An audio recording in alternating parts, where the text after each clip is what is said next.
La historia de hoy en el pasado.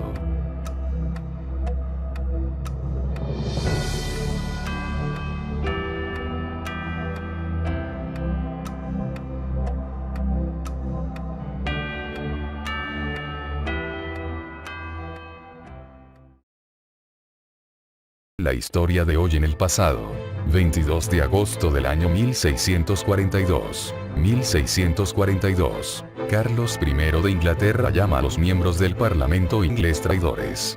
Comienza la Guerra Civil Inglesa.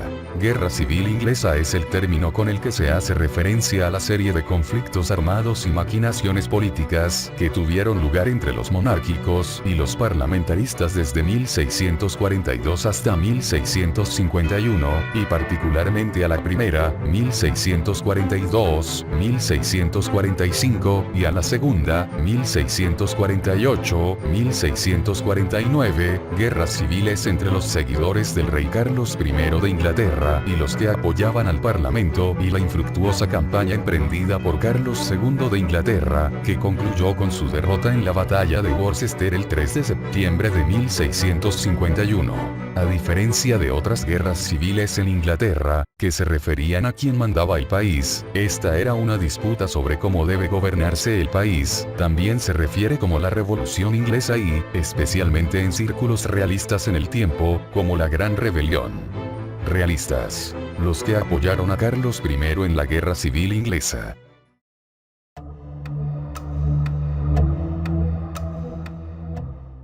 La historia de hoy en el pasado.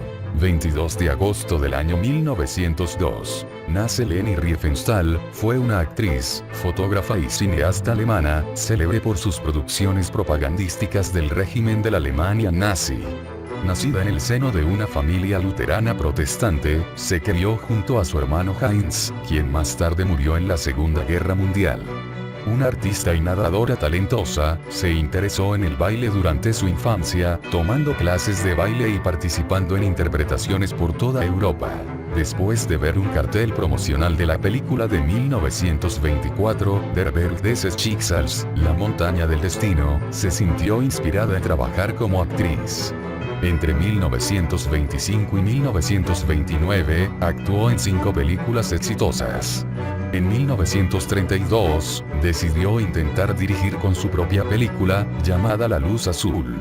En la década de 1930, dirigió El Triunfo de la Voluntad y Olimpia, por las que recibió aclamación mundial.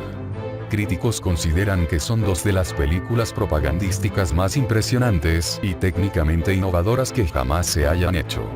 Pero, su participación en Triumph des Willens dañaría significativamente su carrera y reputación después de la guerra. La naturaleza exacta de su relación con el líder del partido nazi, Adolf Hitler, sigue siendo tema de debate, aunque se sabe que existió amistad. Fue arrestada al finalizar la guerra, pero clasificada como compañera de ruta y no fue asociada con los crímenes de guerra. A lo largo de su vida, negó saber sobre el Holocausto y ganó cerca de 50 juicios de difamación. Además de dirigir, escribió una autobiografía y varios libros sobre el pueblo Nuba. Murió de cáncer el 8 de septiembre de 2003, a la edad de 101 años, y fue enterrada en el München-Waldfriedhof. Fue elogiada póstumamente por su conjunto de obras y sigue siendo una de las directoras de cine más aclamadas.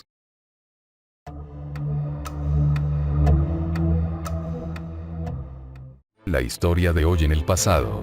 22 de agosto del año 1904. Catherine O'Flaherty Faris, más conocida como Kate Chopin, fue una autora estadounidense de historias cortas y novelas. Compuso El Despertar entre otros trabajos. Para fines de la década de 1880, Kate ya se encontraba narrando historias cortas, artículos y traducciones que aparecieron en los periódicos. Fue inmediatamente aclamada como una autora de los colores locales, pero sus cualidades literarias fueron pasadas desapercibidas. En 1899 su segunda novela, The Awakening, El Despertar, fue publicada a pesar de las duras críticas que recibió, basado en una cuestión moral más que en el plano de lo literario. Su más reconocido trabajo trata de la historia de una esposa insatisfecha que explora su sexualidad. Fuera de circulación por varias décadas, se encuentra hoy ampliamente disponible. Chopin, profundamente decepcionada pero no derrotada, retomó el plano del cuento breve. En 1900 escribió The Gentleman from New Orleans, y ese mismo año fue incluida en la primera edición de Marquis Boswell. Hacia 1904 Kate experimentó un colapso mientras visitaba el St. Louis World's Fair. 2 días después. Actualmente, Kate Chopin forma parte del Paseo de la Fama de San Luis. Falleció 22 de agosto del año 1904 a la edad de 53 años.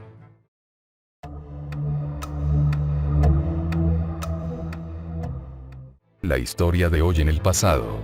22 de agosto del año 1994. La reforma de la Constitución de la Nación Argentina de 1994 es una importante modificación realizada al texto constitucional.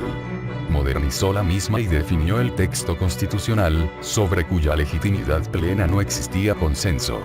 Entre otros cambios, introdujo a los derechos de tercera y cuarta generación, normas para defensa de la democracia y la constitucionalidad, las características de los órganos de gobierno, y nuevos órganos de control. La Convención Constituyente se celebró en las ciudades de Santa Fe, sede tradicional de las convenciones constituyentes, y de Paraná, primera capital de la Confederación. Durante 3 meses, y en las ciudades de Santa Fe, sede tradicional de varias convenciones constituyentes, y Paraná se realizaron las deliberaciones, que terminaron por reformar 43 artículos. Sobre un total de 305 constituyentes, 134 correspondieron al peronismo, 74 al radicalismo, 32 a partidos de distrito e independientes, 31 al Frente Grande, 21 al Movimiento por la Dignidad y la Independencia, MODIN, 7 a Fuerza Republicana, 3 al Partido Demócrata Progresista, y otros 3 a la Unión de Centro Democrático, UCD. Las deliberaciones fueron arduas. Algunos convencionales se destacaron por su fuerte oposición a la reforma, como el constituyente Monseñor Jaime de Nevares, quien terminó por renunciar a su banca sosteniendo que esta convención está viciada de nulidad absoluta. En un sentido similar se pronunció Fernando de la Rúa, quien se negó terminantemente a participar de la reforma. También algunos partidos provinciales hicieron valer su oposición al Pacto de Olivos, especialmente en la larga discusión sobre el reglamento, tarea en la que, entre otros, destacó Fernando Justo López de Zavalía. Otros convencionales, como la radical Elisa Carrió, o el socialista Guillermo Esteves Boero, o el frepacista Eugenio Zaffaroni, se destacaron por incorporar a la Constitución el derecho internacional en materia de derechos humanos, y sistemas de atenuación de presidencialismo, como el Consejo de la Magistratura, el Jefe de Gabinete, y las reglas para decretos leyes. También son muy importantes la introducción en la Constitución de normas para impedir los golpes de Estado, los derechos ambientales, del consumidor, a la información, y la acción colectiva y el amparo, la elección de presidente mediante voto directo y con balotaje, la posibilidad de traslado de la capital de la República, la autonomía de la ciudad de Buenos Aires. El 22 de agosto de 1994 se aprobó definitivamente la reforma constitucional en la localidad de Olivos, en la provincia de Buenos Aires.